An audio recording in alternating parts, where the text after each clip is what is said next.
Hi, welcome to Crip Tips TV. I'm your host, Debbie Patterson. Here in Winnipeg, we've finally broken the back of winter. It's still cold, but it's not face-hurting cold anymore, so I think it's safe to say we're through the worst of it. And as the prospect of winter's end gives way to the promise of spring, a young Crip's fancy turns to love. Our guest this week is an expert in this field. Drew Gurza is your #1 queer cripple. He's also a sought-after speaker on the topic of sex and disability, and he produces an award-winning podcast called Disability After Dark. He's also a dear friend and collaborator, and I'm so excited for you to meet him. Here's our conversation. Hi, Drew. Hi. Welcome to Crip Tips TV. Oh, I'm so excited to be here. I'm Deb. I'm so happy to be here. Thank you for having me. I'm so happy you're here. Okay, and first of all, let's have a moment of admiration for your beautiful Touch My Joystick t-shirt. That is fabulous. Thank you. Thank you. It was my own creation. I was bored and I was like, you know what? I want a shirt that says this. It's a great shirt. So Drew, I want you to talk a bit about how your life has changed during the pandemic. What things have changed for you? A year ago, I was planning to go to Los Angeles for a bunch of stuff. And I went to Los Angeles for a big award show, and I was doing all this cool stuff with my podcast. And this year, I've barely left the house. I mean, so things have really, really changed. And for me, as a disabled person, things have changed really drastically in the last, I want to say, 2 months, because we've had an outbreak with the staff where I live. So people have contracted the virus, which means less staff means changes in care plans, changes in how people get up in their day. And so for most of the last year, we were able to have most of the staff be okay. But in the last, I would say, month, things have really shifted. And so that's been really, really hard. And now just so our viewers understand, you're not living in a long-term care facility. You're in an apartment, and there are a number of people who require attendant care in your building. Yes. And you all share the same support workers. Yeah. Yeah. So it's called, it's under the long-term care model, but it's called supportive housing. So it's not given the same priority when it comes to vaccinations and all that kind of stuff. It could be tomorrow or it could be in 5 months, and it's no one's really sure. But so you've got all the risks, but none of the reward benefits. Yeah. Have you found anything positive out of this pandemic? Has anything gotten better in your life?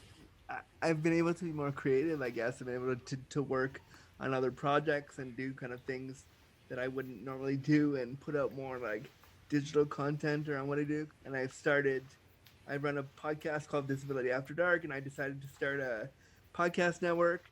And so I've been able to connect with other disabled people and be like, hey, do you want to start a show? I can help you do that. So it's allowed me to really flex my creative muscle a little bit. Okay, because your focus is all sex and disability, I want to talk about sex. Awesome. So I'm assuming that during this time, it's harder for you to have your needs met. Yes. 1,000,000% yes. Yeah. So how do you usually go about it? Well, normally I would work with a sex worker, and I would work with someone that I've known now for 4+ years. And pre-pandemic, I would say every 2 to 3 weeks, I would send him a text and be like, hey, do you want to have a session, or can we book a session? And we would do the things, and I would have my needs met. We'd have a good time. And since the pandemic hit, all of that stopped because, we wanted me to be safe and for him to be safe. And so physically it stopped. I mean, we've done some digital things, like he's made videos for me and I've made videos for him saying like, hey, you're awesome. Like, here's me, being naughty. But it's changed the way I feel about my body, because I haven't been touched intimately in over a year, which is something pre-pandemic I'm sort of used to. That's happened to me in previous parts of my life. But the last 4 years, the whole point of me deciding to work with a sex worker was so that I'd never have to experience that again. And so when this kind of hit, it was like, oh, okay, I have to, like, I have to put this away now. And so I really miss being touched. I miss intimacy. Like I miss all that, and it's angering because I carved out. I created that for myself with, Right.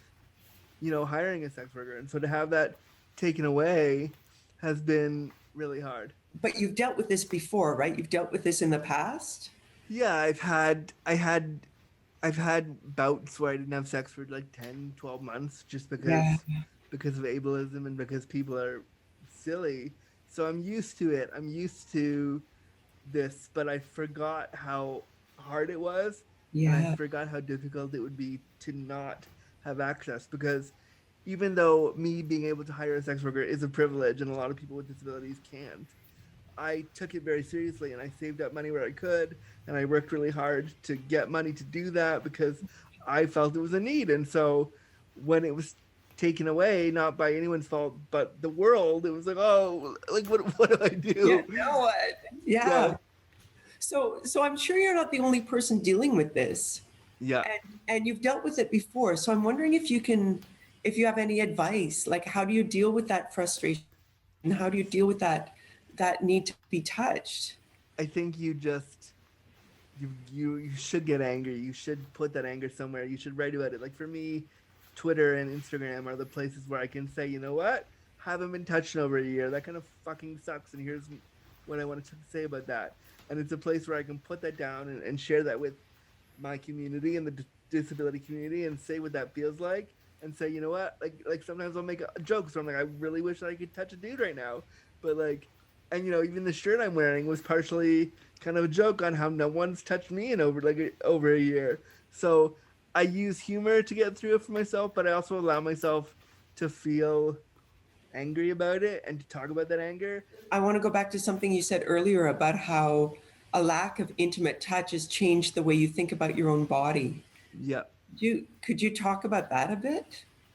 Yeah, I mean, I'm touched primarily every day by care workers, and because it's COVID right now, they come in your house wearing a full hazmat suit with like masks and a thing and a face shield and a gown, which is totally fine. And of course, I want everybody taking care of me to feel comfortable and safe. So I'm not saying they shouldn't. I'm saying it really is jarring to know that the only way that I've been touched in a year has been for medical reasons or for personal care reasons, and that feels it's really hard. Like I don't know what's going to happen when I'm actually allowed to have sex again. I don't know how I'm going to react because i I genuinely was thinking about it this morning. I don't remember what that's I mean, I can like think back to moments, but I don't remember what that actually feels like. And that's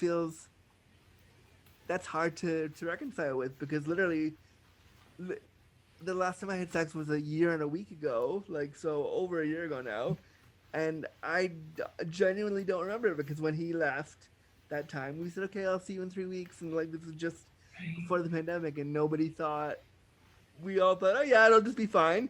And Yeah. then when it ramped up, we were all like, "Oh fuck, this is really what's happening. What do we do?" And so, being only touched by caregivers, you feel like your body is not meant to be sexual, because the way they touch you is very clinical, as they Right. should, because there needs to be Right. a boundary and it's safe, and I understand all that. But it's like you can't you then realize that your body is an instrument for their care. It's them helping you. You need the care. So the touch is very terse, very quick, very like boom boom, we're gonna do this. Like I can't, and I would never say to one of my caregivers like, hey, just keep doing that. Like of course not. But you know, it would be nice to have some touch that is non-transactional and non-medicalized. Do you have to kind of leave your body a bit Yeah. during that time? Like just leave, dissociate a bit so that you're not crossing that boundary when you're being Well, touched I, by a care worker? I think that because I've had care my whole life since I was young, I've learned very quickly to just you just compartmentalize that, because you're like, this is care, like this is care, and you just tell yourself this is care. So I remember the first time that a person touched me sexually, I was like, I don't know what this feels so. This is so different for me, and so when I get to have that again, like I think, and I've told my sex worker, like I think I'll be shy and nervous because I don't know, I haven't had that kind of touch in a year. Over the last 2 weeks here, because we've had the outbreak, they've had to give us bed baths, which means I can't even shower, which feels very weird because I really, as anybody does, I love my shower, but me especially because I'm so disabled, I really, really like a shower. So not being able to do that, they have to bed bath you, which means they have to get a really rough cloth and put it, do all the things they got to do to clean you. And so in those moments, when you're lying naked, spread eagle on a bed to be washed, you do have to dissociate. So it's just been hard because I can't, I don't want to cross that boundary with the staff because I respect them, and you shouldn't because it's care. And B, I don't want to say to my sex worker, come in when it doesn't feel safe because that's not safe for either of us. So we're all in a really hard waiting pattern, and it's harder than I expected it to be. Wow. Okay. So could you tell us a little bit about That's Handi? Yeah, Handi actually is the name of our company, and it's a company that my sister and I created together back in 2018. We created we started talking about the idea, and I was on the beach in Australia, and my sister said to me, well, hey, don't you work in sex and disability? And I said, yeah. And so she goes, well, why don't you just get regular sex toys? And I showed her my hands, and I showed her how disabled my hands were, and I said, like, there's no way that I could grab a regular sex toy. I don't have the dexterity to grab a regular toy. And she said, oh, I never realized that. And so we started talking some more, and she goes, well, why don't you and I make one? And I remember kind of just looking at her like, do I want to make a sex toy with my sister? That feels weird. But the more and more we started talking about it, we did a survey that we put out just to gauge interest. We did a survey. 63% of people said they had hand limitations and they had trouble self-pleasuring. And 92% of the people we talked to on our initial interview said, I want a toy like this. It's about time. So we knew we had something really important to share. And now we're at a place where we're about to go into prototyping. So if I were to give you a description of it visually, it looks like if a pool noodle and a body pillow had a baby, and this is what they came up with. So it's designed so that it's accessible from start to finish. You don't have to use your hands. You can hug onto it like you would a body pillow. So for anybody with limited dexterity, because a lot of sex toys have really tiny buttons and they're really hard to hold, and if you have problems with grip or any hand limitations, it doesn't work for you. So that means that hundreds of thousands of people all over the world, millions even, can't access these kind of toys. So we thought, let's just try. And I mean, alongside the toy, we have a book that we created. We talked to 50 people from all over the world, and we created the Handi Book of Love, Loss, and Disability, which is a book all about stories from people. We asked them 14 key questions about sex and disability. So, what is the best thing about your disabled sex? What is the worst thing about your disabled sex? What is it like to have sex with chronic pain? A bunch of questions that most people had never been asked before.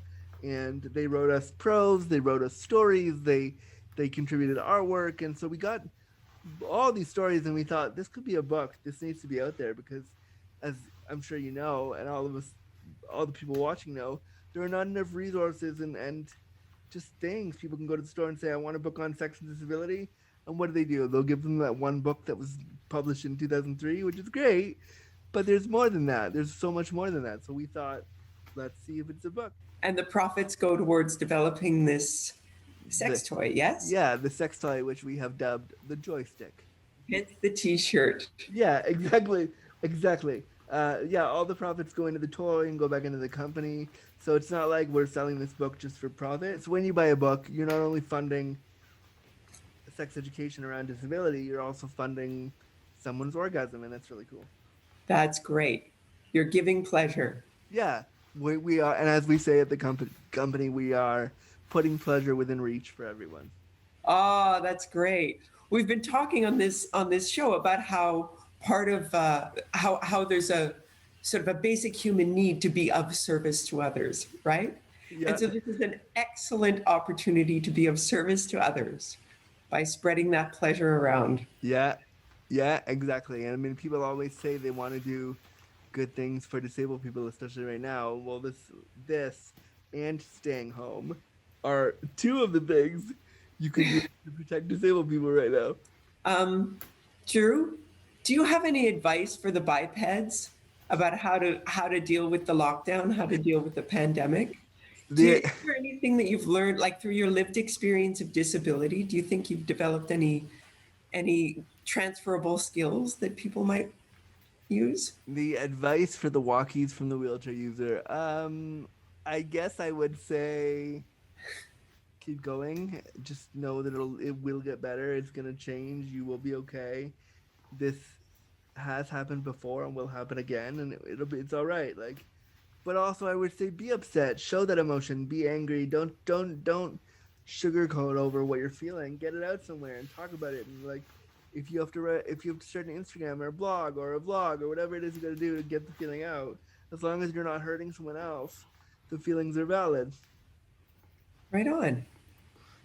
That's great. Thanks so much, Drew. No problem. Thank you so much too, Deb. It has been such a pleasure to talk to you today. Always. It's you know how much I adore you, and it's such a pleasure to talk to you as well. I adore you too. You're a good friend. I know. So are you. So are you. Thanks, Drew. Okay. Bye. Bye. Now that you've met Drew, I encourage you to check out his junk online. Disability After Dark, the podcast, can be found wherever you get your podcasts. There are literally hundreds of episodes, and it is excellent. It consistently ranks on iTunes' top 10 sexuality-themed podcasts. You should also check out that'shandi.co. It's a great place to go. There's also a spot where you can donate to support Disability After Dark. One of our viewers has written into us with a little bit of advice. She wrote, "I've been staying positive and trying to keep busy to avoid dwelling on the things I can't do, but it's just been going on too long. And you know, I was talking to some of my girlfriends yesterday and we just let rip. It was just what my soul needed to say, F this. Oh my God, we laughed. I mean, come on, enough already." She makes a good point. It's important to stay positive and to avoid dwelling on the negatives, but it's equally important to be authentic and to honor what we're actually feeling. And our viewer has found a super healthy way of doing this. She's using humor, she's relying on the support network of her friends, and she's not taking herself too seriously. We all hide aspects of our authentic selves in order to be sociable. But through this pandemic, as we've had less opportunities to be sociable, hopefully we've had more time to get in touch with our inner authentic weirdos. And I really hope going forward, as we become more sociable, that we can make more room in our relationships for our own and each other's inner authentic weirdos. So here's to more outrageousness, to more truth-telling, and to more laughter. That's our episode for this week. Thank you so much for joining us. Next week, we won't be putting out a new episode because we want to use that time to highlight some of our favorite Crip content creators, everything from circus acts to cooking shows. But we still want to hear from you. Write to us at criptipstv@gmail.com if you have any questions or if you have advice on how to get through this pandemic. We're all in this together. Thanks so much for watching.